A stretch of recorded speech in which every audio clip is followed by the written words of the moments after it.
Mantan Gubernur Aceh, Irwandi Yusuf, tiba di Bandar Udara Internasional Sultan Iskandar Muda sekitar pukul 10.20 waktu Indonesia bagian Barat, pada Minggu, 30 Oktober 2022.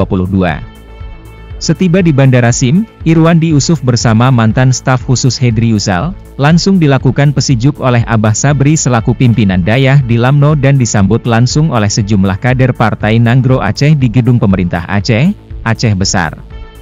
Irwandi Yusuf mengaku dirinya akan siap kembali aktif dalam Partai Nanggro Aceh, serta persiapan pemilihan kepala daerah, Pilkada, mendatang.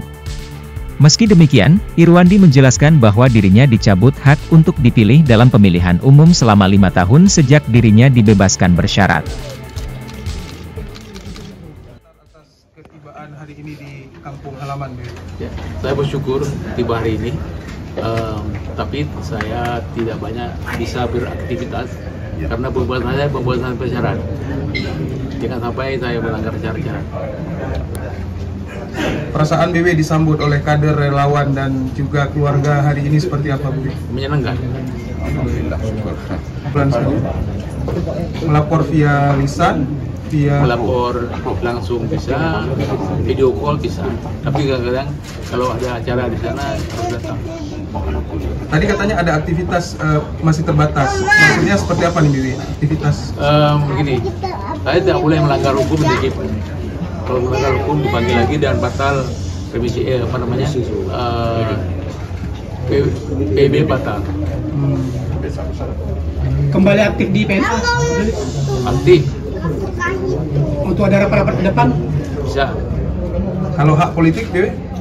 Hak politik saya politik dipilih atau yang dipilih ya dicabut 5 tahun sejak keluar. 5 tahun sejak keluar.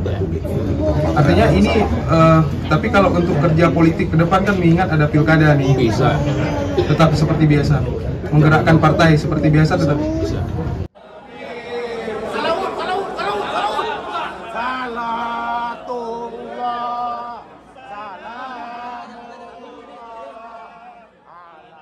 Diketahui Irwandi Yusuf langsung berangkat untuk berziarah ke kuburan ulama karismatik Aceh, Tengku Muhammad Amin bin Mahmud Syah, Abu Tumin Belangbladeh, di Kabupaten Biren, kemudian langsung ke rumah keluarga.